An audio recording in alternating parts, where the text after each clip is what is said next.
Hello student, welcome to YouTube study. आज की इस वीडियो में यूपी बोर्ड क्लास 12 की स्टूडेंट हैं और इस बार बोर्ड एग्जाम 2023 देने वाले हैं। तो देख सकते हैं ये है आपका रसायन विज्ञान यानी केमिस्ट्री का पेपर कक्षा 12 के बच्चों के लिए। सेम ऐसा ही आपका पेपर आएगा 2023 का। ठीक है, इसमें से ज़्यादा क्वेश्चन सेम टू सेम 2023 के पेपर में मिलेंगे, सेम टू सेम मिलेंगे, ज़्यादा क्वेश्चन फंसे हुए मिलेंगे। और इस मॉडल पेपर को खुद यूपी बोर्ड ने UPMSP साइट पर भी जारी कर दिया है, ताकि इसको अच्छे से बच्चे पढ़ करके और अपना 95 तक स्कोर कर सकते हैं। तो आज की इस वीडियो को तुरंत लाइक कर दीजिए, चैनल पर नहीं तो सब्सक्राइब करके बेल आइकन हिट रखिए, क्योंकि इस वीडियो में इस पेपर का सलूशन देखेंगे और साथ में आपको बोर्ड एग्जाम में केमिस्ट्री की कॉपी कैसे लिखना है, एक एक चीज स्टेप बाय स्टेप एक एक क्वेश्चन को समझाएंगे। तो वीडियो आखिरी तक देखिएगा, इसका पूरा A to Z सलूशन दे दीजिए। और वो भी आज की वीडियो काफी इंपॉर्टेंट है। देख सकते हैं जो बोर्ड एग्जाम में कैसे आपको फिलअप करना है, A to Z एक एक चीज हम इसमें बताएंगे, डिस्कस करेंगे कैसे आपको फिलअप करना है बोर्ड एग्जाम में, और बोर्ड एग्जाम की कॉपी पे कैसे आपको लिखना है। A to Z हम आपका सोल्यूशन इस वीडियो में आपको देने वाले हैं। तो ये वीडियो काफी इंपॉर्टेंट है, वीडियो को बस अंत तक देखते रहिए और वीडियो को लाइक कर देना और लाइक करके इसको सब्सक्राइब कर लेना चैनल को, क्योंकि आपको हर एक सब्जेक्ट का model paper, unsolved paper, most important question आपको यहाँ पे मिलता रहेगा। और इसका मैं PDF भी आपको प्रोवाइड करने वाला हूँ कि आप इसका हैंड रिटन PDF कैसे ले सकते हैं, आपको इजीली दे सकूं। इसके लिए आपको क्या करना है कि वीडियो के डिस्क्रिप्शन में जाना है, वहां पे मेरा सेकंड चैनल का लिंक मिलेगा, वहां पे ज्वाइन होना है और वहीं पे आपको PDF का लिंक मिल जाएगा। और टेलीग्राम में ज्वाइन हो जाइए, टेलीग्राम पर भी मैं इसका सेंड कर दूंगा PDF। ठीक है, तो चलिए सबसे पहले नंबर, बिना देरी के सबसे पहले पॉइंट पर आते हैं। इस मॉडल पेपर का हम देखिए इसका सोल्यूशन बताएंगे। सबसे पहले आपको बोर्ड एग्जाम की कॉपी पे कैसे फिलअप करना है, roll number A to Z पहले समझ लीजिए, ताकि बोर्ड एग्जाम में कोई भी दिक्कत ना हो। तो देख सकते हैं क्लास 12 के बच्चों के लिए यहाँ पर आप देख रहे हैं फर्स्ट नंबर, यहाँ पर दिख रहा होगा परीक्षार्थी का अनुक्रमांक अंकों में, यानी कि जो रोल नंबर आपको एडमिट कार्ड मिलेगा उस पर लिखा रहेगा रोल नंबर, वो यहाँ पे अंकों में फिलअप करना है। फिलअप यानी कि जैसे कि मैं एग्जाम्पल के थ्रू यहाँ पे कुछ बता रहा हूँ, जैसे कि 33, यहाँ परीक्षार्थी का अंकों में पूछा है ना, 33,10,842, मान लीजिए कि ये हो गया। ठीक है, इतना आपने लिख दिया, ये अंकों में हो गया। इसको शब्दों में भी लिख सकते हैं, यहाँ पर तीन तीन एक एक वर्ड भी लिख सकते हैं इस तरीके से। ठीक है, 3 3 1 0 8 4 2, इस तरीके से आप बोर्ड एग्जाम में लिखेंगे। ठीक है, कहीं भी डाउट होता है तो आप पूछ सकते हैं, कमेंट में रिप्लाई दे देंगे। इसके बाद यहाँ पे, अब यहाँ पर देखिए तीसरा नंबर में क्या पूछा है, विषय एवं प्रश्न पत्र तथा संकेतांक। ठीक है, यहाँ पर विषय किस चीज का है, तो केमिस्ट्री है, तो रसायन विज्ञान लिख दीजिए, रसायन विज्ञान। इस तरीके से आप फिलअप कर लेंगे A to Z। अब यहाँ पर देखिए प्रश्न पत्र लिखा है ना, तो आपका एक ही विषय केमिस्ट्री, तो केवल यहाँ पर केवल लिख देंगे, केवल प्रश्न पत्र इस तरीके से दे देंगे। और यहाँ पे क्या लिखा है, प्रश्न पत्र पर अंकित संकेतांक। तो यहाँ पर जो पेपर आपको मिलेगा, तो यहाँ पर इस मॉडल पेपर, ये इस पर नहीं लिखा है, कोड लिखा होता है। जैसे कि कोड लिखा रहेगा कोने में, यहाँ पर 302 YT, इस तरीके से मान लीजिए लिखा रहेगा, तो यही भरना होता है। ठीक है, इस तरीके से भर देंगे।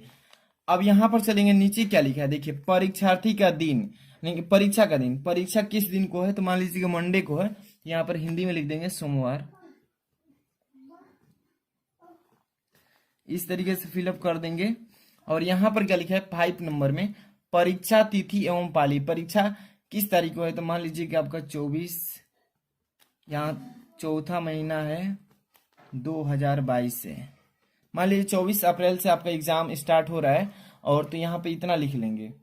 इसके बाद एवं पाली लिखा है ना, तो पाली द्वितीय रहता है आप लोगों का, तो एवं लिख दीजिए इस तरीके से। और द्वितीय पाली मतलब प्रथम पाली जो होता है बच्चों का 10 वालों का होता है, तो द्वितीय ऐसे लिख देंगे, ये आप लोगों का हो जाए द्वितीय पाली। ठीक है, एग्जामिनर बताएगा आपको कि कौन सा पाली में बैठे हैं आप।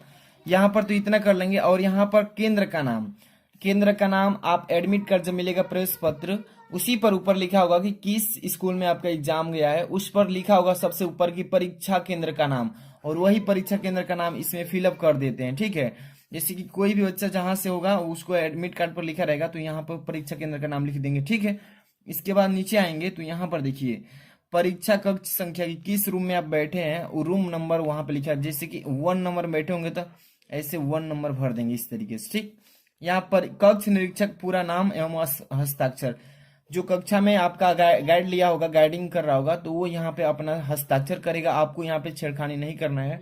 और यहाँ पे दिनांक किस तारीख को है तो यहाँ पर भरे हैं वही डेट यहाँ पर लिख देंगे, जैसे 24/4/2022।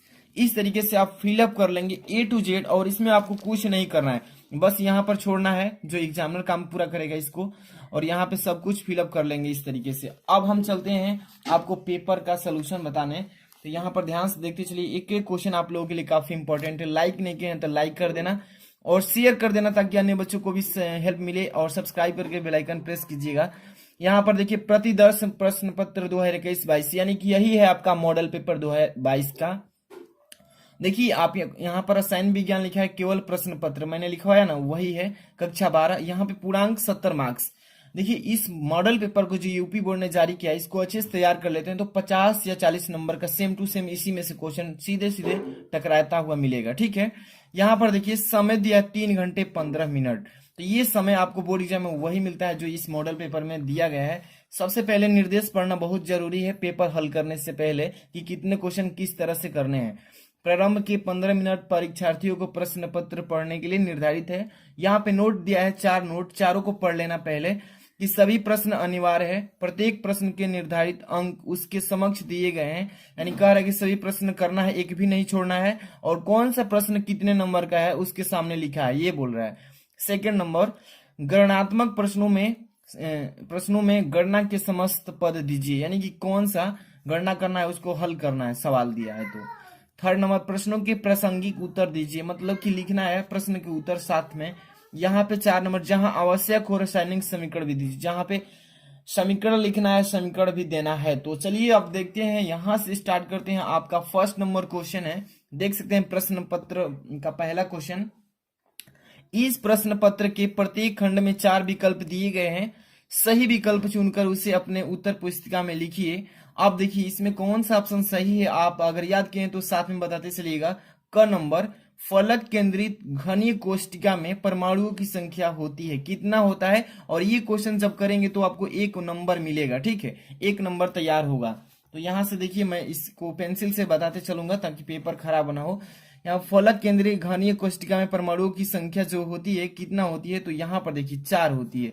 जिस भी बच्चे को मालूम है वो आप बना लीजिएगा फलक वाला घनीय कोष्टिका, उसमें आप काउंट करेंगे तो उसकी संख्या जो होती है परमाणुओं की उसमें 4 होती है। ठीक है, इसको कॉपी पे कैसे लिखना है अभी हम आपको फिलअप करेंगे, पहले बहुविकल्पी तो करा लेने दीजिए। ठीक है, तो कॉपी पे अभी फिलअप करके बताएंगे बोर्ड एग्जाम की कॉपी पे। सेकेंड नंबर, ख नंबर, निम्नलिखित में से कौन सा विलयन का अणु संख्या गुण नहीं है। देखिए करेक्ट, जो नीचे 4 विकल्प दिए गए हैं इसमें से कौन सा विलयन का विलयन का अणु संख्या गुण नहीं है। अणु संख्या का गुण, तो प्रासरण दाब, पृष्ठ तनाव, यहाँ पे वाष्प दाब में अवनमन, यहाँ पे दिया है हिमांक में अवनमन।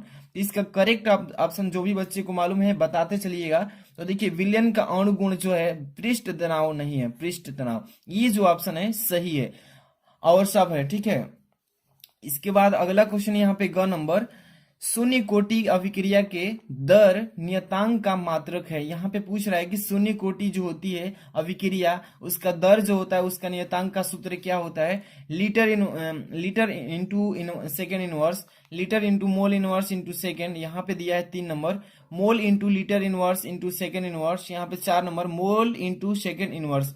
जिस भी बच्चे को मालूम है फटाफट से कमेंट करते चलिएगा, इसका करेक्ट आंसर हो जाएगा 3rd नंबर।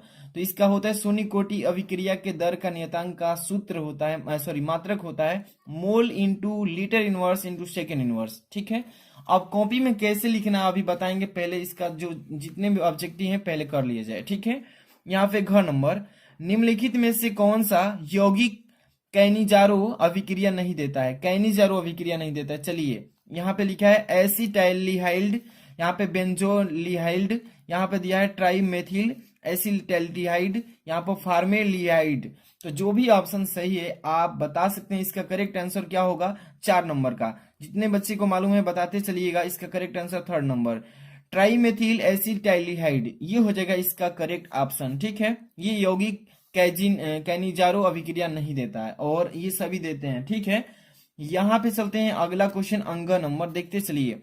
लिखा है कि एथिल एमीन पर HNO3 की क्रिया से बनता है। देखिए, जब भी एथिल एमीन पर जब भी हम HNO की क्रिया कराते हैं तो क्या बनकर तैयार होता है? C2H4 NH3, यहाँ पर C2H5 NO ट्वाइस, यहाँ पर दिया है 2 C2H5OH। इसमें से क्या प्राप्त होता है? जब भी हम एथिल एमीन पर इससे क्रिया कराते हैं तो क्या तैयार होता है, क्या बनता है? तो जिस भी बच्चे को मालूम है बता सकते हैं। तो ये तैयार हो जाता है C2H5OH। ठीक है, यानी कि 4 number option is the right option. आप चलेंगे अगला, एक और है इसमें। देखिए यहाँ पे 6 नंबर, तब से इसके बाद हम अगला क्वेश्चन को अब कॉपी पे सीधे लेकर चलेंगे। यहाँ पे 6 नंबर दिखा है कि ग्लूकोज अपचायक गुण प्रदर्शित करता है क्योंकि इसमें होता है, क्या प्राप्त होता है? तो यहाँ पर दिया है एल्डिहाइड समूह, कीटोन समूह, और यहाँ पे हाइड्रॉक्सिल समूह, यहाँ पे NH2 समूह। कौन सा ऑप्शन सही है? तो देखिए, ग्लूकोज अपचायक गुण प्रदर्शित करता है तो इसमें से एल्डिहाइड समूह में करता है, यानी 1st number option is the right option. ठीक है, तो यानी कि 6 ऑब्जेक्टिव आएगा आपको केमिस्ट्री का पहला क्वेश्चन में।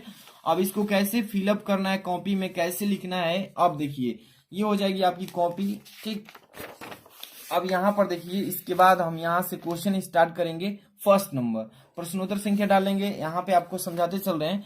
प्रश्नोत्तर संख्या पहला, और यहाँ पे पहला डाल लेंगे, और यहाँ पे पहला का क जो है फलक केंद्रित घनीय कोष्ठिका में परमाणुओं की संख्या। देखिए यहाँ पे तीसरा ऑप्शन सही है ना, तो यहाँ पे पहला का क का तीसरा देखिए कैसे लिखेंगे। यहाँ पे पेपर इधर हटाइए, यहाँ पर देखिए प्रश्नोत्तर संख्या पहला इस तरीके से लिख लेंगे। पहला में जितने भी बहुविकल्पी हैं इस तरीके से लिखना है, तो यहाँ पे अंडरलाइन कर लीजिएगा। पहला का क देखिए, अतः विकल्प नंबर 3 सत्य है। इस तरीके से विकल्प नंबर जो तीसरा है सत्य है यहाँ पे, या आप ये नहीं लिख करके पहला का क और विकल्प जो तीसरा सही था, तो जितना आंसर आ रहा है यहाँ पे 4 आ रहा है, तो केवल यहाँ पे 4 भी लिख सकते हैं, वो भी सही है। 2 तरीका है, दोनों में से जो भी आपको बेस्ट लगे कर सकते हैं। इसके बाद देखिए, इसमें पहला का ख का दूसरा सही ऑप्शन, तो यहाँ पे दूसरा नंबर ऐसे लिख लेंगे। पहला का ख का अतः विकल्प दूसरा सही है। इसी तरीके से तीसरा का मैंने पहला का ग जो अतः विकल्प नंबर 3 सही था, तो यहाँ पे देखिए ग नंबर का तीसरा विकल्प सही था। तो इस तरीके से लिख लेंगे, सभी इसी तरीके से लिखना है। जो भी ऑप्शन सही है आप इस तरीके से 6 को इंडिकेट करके आराम से लिख लेंगे। अगर मैंने बताया कि इस तरीके से नहीं लिखना चाहते हैं तो इस तरीके से ख का मान लीजिए सही है, तो ये पहला का ख ये जो है पहला ये विकल्प जो है सही है, इसको उसमें उतार देंगे। उस तरीके से भी कर सकते हैं। ठीक है, अब चलेंगे हम आगे की क्वेश्चन को देखेंगे। नेक्स्ट क्वेश्चन 2 नंबर से स्टार्ट होता है यहाँ से, जो कि देखेंगे काफी इंपॉर्टेंट क्वेश्चन है। क्या लिखा है दूसरा का क नंबर कि एक तत्व ए परमाणु द्रव्यमान इसका दिया है 100 की संरचना BCC तथा एकक कोशिका कोर लंबाई 4 पिकोमीटर यानी PM दिया है। कह क्या रहा है इसमें? पहला नंबर देखिए, दूसरा नंबर ए नंबर में कहा एक का घनत्व तो ज्ञात कीजिए। दूसरा में कहा कि 10 ग्राम ए में एकक कोशिका की संख्या बताइए, जो कि Na इक्वल टू इतना दिया है, यानी 6.02 गुणे 10 की पावर 23 मोल इनवर्स। ठीक है, तो इतना का पहले मान निकालिए। एक तत्व दिया है, परमाणु द्रव्यमान दे दिया है, इसका संरचना BCC दिया है, और एकक कोशिका की कोर की लंबाई दे दिया है 1 बराबर 400 पिकोमीटर। पहले ए का घनत्व तो ज्ञात करते हैं। चलिए, तो यहाँ पर देखिए सबसे पहले नंबर हम यहाँ पे सोल्यूशन बता देंगे, आसानी समझना है। प्रश्नोत्तर संख्या दूसरा का क कर रहे हैं, तो इस तरीके से हेडिंग बना लेंगे आप इजिली। यहाँ पर दूसरा का क का पहला कर रहे हैं। देखिए 2 चीज दिया है ना, पहले 1 नंबर 2 नंबर, दोनों में से पहले 1 नंबर कर रहे हैं, तो यहाँ पे 1 नंबर इस तरीके से डालेंगे। और दिया है किसी कि तत्व का द्रव्यमान m बराबर दिया है ना 100 ग्राम दिया है। ठीक, कोष्टिका जो है BCC है, किस तरह की कोष्टिका है? BCC टाइप की है। और परमाणुओं की जो संख्या है Z बराबर 2, परमाणुओं की संख्या जो है Z बराबर क्या हो जाएगा? 2 हो जाएगा। यहां पर देखिए कोरों की जो लंबाई है ए बराबर 400 पिकोमीटर दिया है ना, इसमें दिया है पहले से। तो पिकोमीटर को हम मीटर में चेंज करने के लिए क्या करेंगे, सिंपली 400 में 10 गुणे 10 के पावर माइनस 12 से मल्टीप्लाई कर देंगे, तो ये पिकोमीटर से सीधे सीधे मीटर में चेंज हो जाएगा। इतना आराम से कर लेंगे। कभी भी न्यूमेरिकल करते समय देखिए उसका जो यूनिट होता है इकाई, उसको एक में चेंज कर लेते हैं, एक यूनिट में, तब जाकर के उस क्वेश्चन को सॉल्व करते हैं, नहीं तो गलती हो जाएगा। इसलिए देखिए पिकोमीटर दिया है ना 400, कोर की लंबाई जो है ए बराबर 400 पिकोमीटर, इसको पिकोमीटर को मीटर में चेंज कर लेंगे इजिली, इतने से गुणा करके। इसके बाद देखिए ये जो है कोष्टिका की घनत्व तो पूछा है ना पहले नंबर में, कोष्टिका का घनत्व यानी डी का मान निकालना है, तो जेड एम बटा में N A into A cube हो जाएगा। ये वाला फॉर्मूला यहाँ पे यूज करेंगे और आराम से यहाँ पे मान रखेंगे। जेड का पहले 2 रख लेंगे, एम का मान दिया है 100, यहाँ पे दिया है ना 100, हाँ दिया है, और बटा में एन ए का भी मान इसी में दिया है, यहाँ पे दिया है 6.023 गुणे 10 के पावर 23, ठीक है, ये रखेंगे। और यहाँ पे ए का मान कितना है, तो पिकोमीटर यानी इतना है 400, तो 400 गुणे 10 के पावर माइनस 12 है, तो इसका क्यूब कर देंगे। चलिए इधर देखिएगा, यहां से आगे अब हल करेंगे, बस मान को रखते चलना है और यहां से सोल्यूशन करते चलना है, ठीक है। तो डी बराबर जेड का मान 2 हो जाएगा ना, और यहाँ पे गुणे 100, ठीक है, एम बराबर 100 दिया है द्रव्यमान, और यहाँ पे दिया था इसका किसका मान, एन ए का मान दिया था पहले से पेपर में दिया है, देख सकते हैं एन ए बराबर, तो यहाँ पे सूत्र के अकॉर्डिंग रख देंगे 6.023 गुणे 10 के पावर 23 दिया है पॉजिटिव में, और यहाँ पे एक क्यूब, एक जगह पे 400 गुणे 10 के पावर माइनस 12 और इसका क्यूब कर देंगे। जब सॉल्व करेंगे तो यहाँ से देखिए डी बराबर 2 गुणे 100 बटा में 6.023 और यहाँ पे गुणे 10 के पावर 23 गुणे 400 गुणे 400 गुणे 400, यानी कि इसी का क्यूब करेंगे तो 3 बार गुणा कर देंगे 400 400, और ये जो घातांक है इसका माइनस 12 3 के 36 हो जाएगा, ठीक। तो एक क्या काम करेंगे, 2 जीरो से 2 जीरो इसको काट देंगे, और 2 से 2 दूनी के 4 ये कट जाएगा। इसका पूरा ए टू जेड आप कैलकुलेशन करेंगे ना, गुणा 400 गुणे 400 और गुणे 2 और फिर गुणे इतना, जब कैलकुलेशन करके ऊपर तो केवल एक बचा है, तो यहाँ पर देखिए एक लिख लेंगे, और ये जो गुणे 10 के पावर प्लस 6 है ना, इसको हम पूरा हल किए हैं, और 10 के पावर माइनस 36 है, इसको पूरा हल काट कूट करके ऊपर लेकर गए हैं, तो प्लस में 6 हो गया। अब इसका गुणा किए हैं इतना में इतना इतना से, तो 12 0 46 गुणे 160। अब पूरा हल करेंगे तो टोटल डी बराबर, इतना को काटे हैं भाग देने के बाद, तो डी बराबर आए हैं 0.5188442997 ग्राम प्रति मीटर क्यूब, ठीक। इसको हम क्या किए हैं, सीधे सीधे यहाँ पे बार बार पॉइंट के बाद 3 ही अंक लेते हैं, तो यहाँ पर 0.519 कर दिए, 5 से अधिक है तो यहाँ पे 1 बढ़ा करके लिख दिए, और ग्राम प्रति मीटर क्यूब, ठीक। कहीं भी डाउट हो तो आप पूछ सकते हैं, बहुत ही इजी इस तरीके से पेपर में आता है। और इसको आगे अब देखेंगे, ये तो कंप्लीट हो गया। इसके बाद अगला क्वेश्चन इसी में दूसरा नंबर पूछा है कि 10 ग्राम ए में एकक कोशिका की संख्या बताइए, जहां पे एन ए बराबर इतना रख लेना है ना। तो यहाँ पर देखिए इसको भी कर लेते हैं, पहले नंबर प्रश्नोत्तर संख्या, दूसरा का सेकंड नंबर कर रहे हैं दूसरा भाग। तो इसमें देखिए क्या करना है, सीधे सीधे डी बराबर जो भी आया है हमारा मान, यही इसमें पुट करेंगे, ऊपर दिख रहा है वही पुट करना है इसमें भी, इसका यूज करके इसको करना है हल। 100 ग्राम में कोशिकाओं का आयतन जो है, इसका आयतन निकालेंगे, तो यहाँ पे 10 बटे में इतना यानी डी आ जाएगा, इसका डेंसिटी इतना में डिवाइड कर देंगे। अब देखिए 10 ऊपर है और इसका पॉइंट हटाएंगे दशमलव, तो 1 2 3 जीरो ऊपर बढ़ जाएगा, यानी कि 1 2 3 4 जीरो हो जाएगा, 519 हो जाएगा। अब सीधे सीधे करना क्या है, कोर की लंबाई जो है पहले से उस क्वेश्चन में दिया ही है 400 गुणे 10 के पावर माइनस 12 मीटर, पिकोमीटर को मीटर में चेंज किए वही रखेंगे। यहाँ पर आयतन निकालना है, इसका क्या करना है, सीधे सीधे मल्टीप्लाई कर देना है, 64 पर कितने जीरो, 2 2 4 2 6 जीरो हो जाएंगे, ठीक। और गुणे 10 के पावर माइनस 36 मीटर क्यूब हो जाएगा। अब यहाँ पर सीधे सीधे सिंपल तरीके से इसको कैलकुलेशन कर लेंगे, इसमें 7 जीरो बन रहे हैं, 6.4 गुणे 10 के पावर 7, और ये जो है पहले से उतार देंगे मीटर क्यूब के रूप में। अब सीधे सीधे करना क्या है, 10 के पावर 7 प्लस में है, 10 के पावर माइनस 36 ये माइनस में है, तो इसमें से माइनस कर लेंगे घटाकर, तो 6.4 गुणे 10 के पावर माइनस 29 मीटर क्यूब हो जाएगा ना। अब इसके बाद देखिए यहाँ पर कोरों की संख्या निकालना है, कोरों की संख्या निकालेंगे तो लिख लेंगे कोशिकाओं की संख्या निकालना है।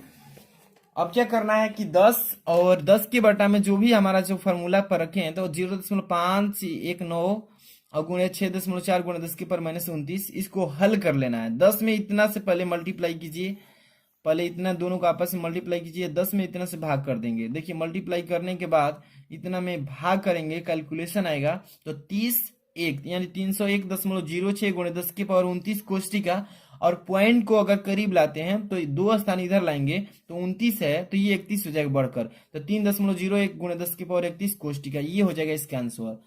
तो ये दोनों क्वेश्चन कर लिए हैं, पहला दूसरा का, पहला और दूसरा दोनों कंप्लीट हो गया। यहाँ पे दूसरा का ख नंबर क्वेश्चन देखेंगे कि मूल प्रभाज किसे कहते हैं। यहाँ पे परिभाषा पूछा है और विलेय के मूल प्रभाज एवं वाष्प दाब में अवनमन के संबंध का व्यंजक लिखना है। व्यंजक भी यहाँ पे बताना है। तो सिंपल तरीके से पहले नंबर क्या कीजिए कि मूल प्रभाज किसे कहते हैं, इसका परिभाषा लिख दीजिए।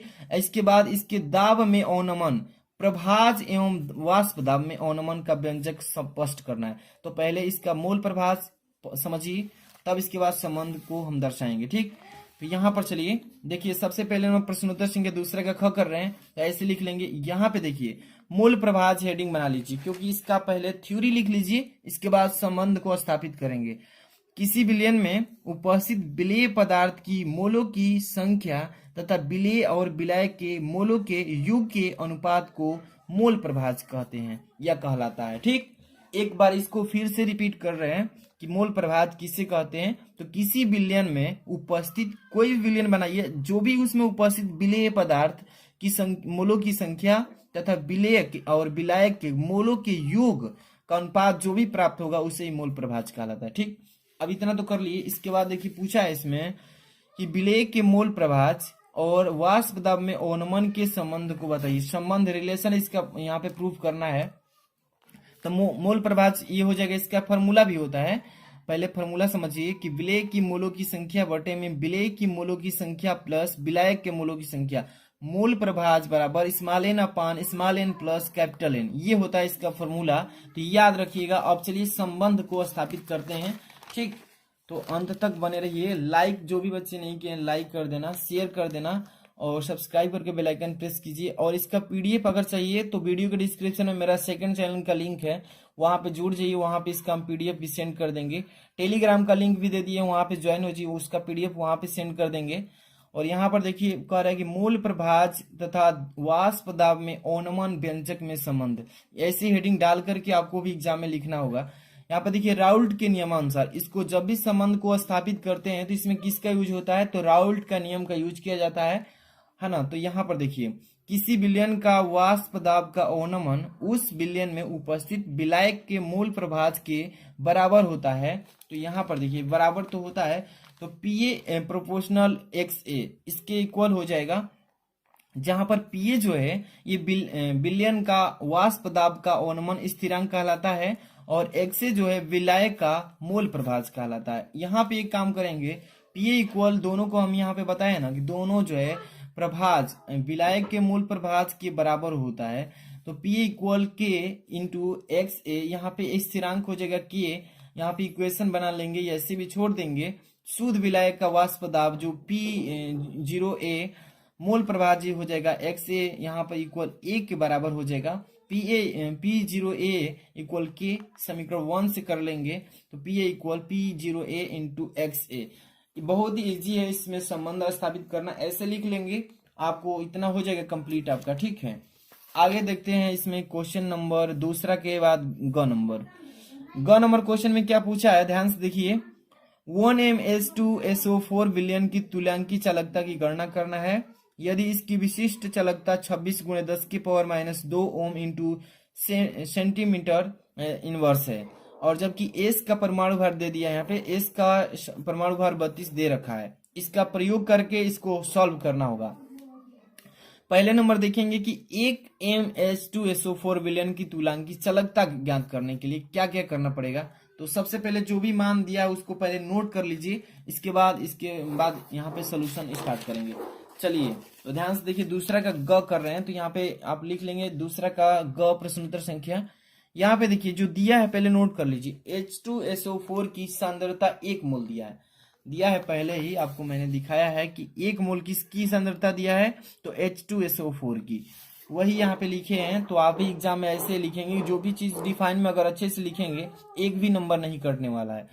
H2SO4 की सांद्रता 1 मोल है। विशिष्ट चालकता के इक्वल 26 गुणे 10⁻² मोल इनवर्स इंटू से सेंटीमीटर इनवर्स के रूप में दिया है। ये भी दिया है पहले से, देख लीजिए यहाँ पे दिया है ना, विशिष्ट चालकता इतना दिया है। ठीक, अब यहाँ पे इसका मान निकालने के लिए फॉर्मूला सीधे सीधे लगाएंगे। लिक्विड इक्वल टू के इंटू 1000 बटा में एन, जहाँ पे सांद्रता 1 मोल दिया ही है। तो चलिए H2SO4 का अणु भार इक्वल टू 2 गुणे 1 प्लस, यहाँ पे सीधे मान रखे हैं के का मान 2 गुणे 1 प्लस 32, उसमें दिया है एस का मान।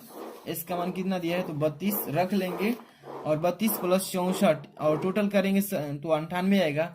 और 1 मोल में H2 की संख्या आप निकालेंगे। यहाँ से इतना तो कर लिए, अब यहाँ से 1 मोल में H2 की संख्या निकालेंगे तो 90 ग्राम हो जाएगा। कितना? 90 ग्राम।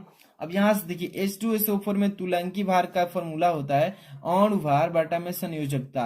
अणु भार हमने निकाला है 98 और संयोजकता इसकी कितनी है तो 2 ही है।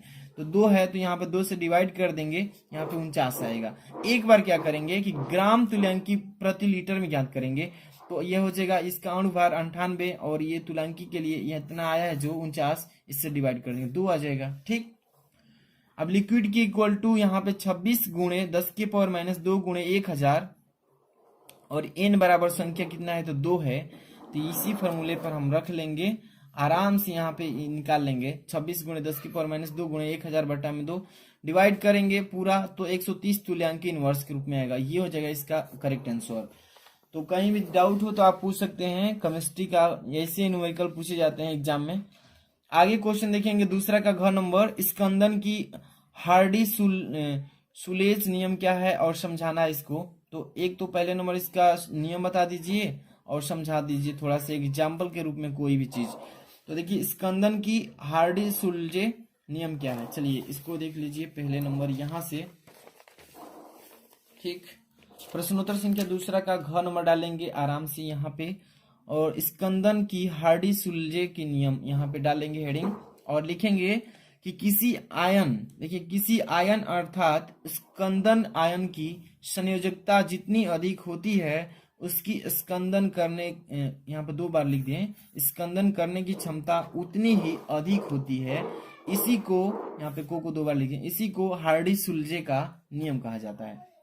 अब पूछा है कि इसको समझाइए, तो इसको समझाना भी है तो समझा देते हैं। पहले नंबर यहाँ पे देखिए, किसी कोलाइडी विलयन का स्कंदन करने में विद्युत अपघट्य वह आयन प्रभावी होते हैं जिस पर आवेश कोलाइड कणों पर उपस्थित आवेश के विपरीत प्रकृति का होता है। ठीक है, तो आप पहले नंबर इसका नियम दे दीजिए।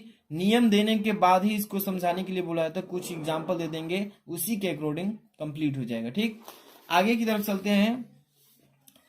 तो यहाँ पर देखिए तीसरा नंबर क्वेश्चन स्टार्ट होता है यहाँ से। 4 क्वेश्चन है, क ख ग घ, बस इतना ही क्वेश्चन इस मॉडल पेपर में सॉल्व करेंगे, क्योंकि लॉन्ग वीडियो हो जाएगी तो आप भी मतलब हरासमेंट महसूस करेंगे। इसके बाद नेक्स्ट हम वीडियो में इसके 4 नंबर क्वेश्चन से सोल्यूशन देंगे, तो इसके लिए आपको कमेंट भी करना होगा कि नेक्स्ट वीडियो जल्दी प्रोवाइड करें। तो यहाँ पर देखिए फर्स्ट नंबर तीसरा का क, सरल घनीय एकक कोष्टिका में संकुलन, देखिए संकुलन क्षमता ज्ञात करना है। संकुलन क्षमता किस में, तो आपको देखिए सरल घनीय एकक कोष्टिका में संकुलन। तो यहाँ पे सबसे पहले नंबर आपको यहाँ फिगर बना रहे थे, थोड़ा सा मिस्टेक हुआ है, आप भी बना सकते हैं इस तरीके से, सरल घनीय कोष्टिका में।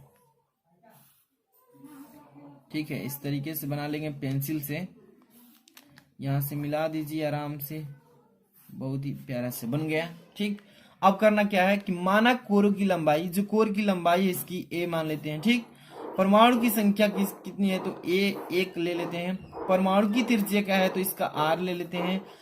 अब यहाँ पर देखिए सभी परमाणु एक दूसरे को स्पर्श कर रहे हैं, जितने भी परमाणु हैं एक दूसरे को छू रहे हैं यानी कि स्पर्श कर रहे हैं। तो यहाँ पर देखिए करते हैं तो a बराबर, a जो है हमारा यहाँ पे कोर की लंबाई a बराबर 2r हो जाएगा। कितना हो जाएगा 2r, इतना लिख लेंगे। इसके बाद चलिए, इसके बाद यहां से देखिए एक कोष्टिका का आयतन निकालेंगे, क्योंकि वो भी आयतन जो होता है क्यूब के रूप में होता है, तो जानते हैं। अब यहाँ पर 2, यहाँ पे इसका दिया है 2r अभी हम लोग यहाँ पर निकाले थे इसका, देखिए यहाँ पर ये जो है इसकी लंबाई है कोर की, तो यही ना है 2r, इसका क्यूब कर देंगे, आयतन निकाल लेंगे तो 2r क्यूब, तो 2 का क्यूब 8r क्यूब हो जाएगा। a बराबर यहाँ पर r निकाल लेंगे, r बराबर a/2 हो जाएगा, ये हो गया इतना। ठीक, अब यहाँ पे लिखेंगे कि एक परमाणु गोले का आयतन होता है 4/3 पाई r क्यूब। यहाँ से इसका यूज कर लेंगे, तो संकुलन क्षमता अगर निकालना हो तो फॉर्मूला लगाएंगे कि एक परमाणु का आयतन बटा में एकक कोष्ठिका आयतन। तो एक परमाणु का आयतन जो होता है, परमाणु जो गोला होता है, तो गोले के आयतन का यूज करके यही वाला फॉर्मूला पे निकालेंगे 4/3 पाई r क्यूब, अब बटे में एकक कोष्ठिका का आयतन जो है अभी निकाले थे इधर कितना है a/2, यानी कि सीधे सीधे यहाँ से उठा कर रखेंगे 8r क्यूब। ठीक, 8r क्यूब, r क्यूब से r क्यूब कैंसिल, 4/3 और 8 है ना, 4 दूनी के 8, 2 बार में कट गया, पाई/6, 3 दूनी की 6 हो जाएगा, पाई/6 इंटू 100। यहाँ पर देखिए अब यहाँ पर जब इतना से डिवाइड करके हल करेंगे तो 52.4% ये आ जाएगा इसका आंसर। ठीक, हल कर लीजिएगा, कहीं भी डाउट हो तो पूछ सकते हैं। इसके बाद ही अगला क्वेश्चन देखेंगे, यहाँ पर क्या लिखा है, पूछ रहा है कि अक्रिय गैसों की 2 विशेषताएं एवं उपयोग लिखिए। अक्रिय जो गैस है इसकी 2 विशेषता बता दीजिए और इसका उपयोग करना है, कहाँ पर होता है ये बताइए। चलिए एक एक नंबर का है दोनों क्वेश्चन। यहाँ पर प्रश्नोत्तर संख्या 3 का ख लिखेंगे। ठीक, अक्रिय गैसों की विशेषता बता देते हैं, एक यहाँ पर है, एक दो बता देते हैं। ठीक, पहले अक्रिय गैस से अस्थायी होती है, पहले नंबर इस कैसी होती है, अक्रिय गैस जो होती है अस्थायी रूप में होती है और जिसकी संयोजकता शून्य होती है। हो गया ना उपयोग, जिसकी संयोजकता क्या होती है, शून्य होती है। सेकेंड नंबर देखिए, अक्रिय गैसों में AR विद्युत बल्ब पर व HE गोताखोर ऑक्सीजन के साथ ले जाते हैं। ठीक है, देखे होंगे आप दरिया में जो भी गोताखोर जाते हैं तो अंदर जाते समय इसका यूज करते हैं, तो यही इसमें दोनों में लिखना था। इसके बाद हम अगला क्वेश्चन जो है तीसरा का ग और घ इजी जी है, आप भी बता सकते हैं। इन सभी का नेक्स्ट वीडियो में प्रोवाइड करेंगे हम यहाँ से सोल्यूशन। लंग वीडियो हो चुकी है, वीडियो को लाइक कर देना, शेयर करना। हाँ, इसका PDF अगर नहीं जानते हैं लेना, वीडियो के डिस्क्रिप्शन में माई सेकंड चैनल है, उसको सब्सक्राइब कर लीजिए और वहीं पर जाइए, वीडियो के डिस्क्रिप्शन में लिंक दे दिए हैं। इसका हम क्या कर रहे हैं, इसका PDF सेंड कर देते हैं। मिलते हैं नेक्स्ट वीडियो में, थैंक्स फॉर वॉचिंग।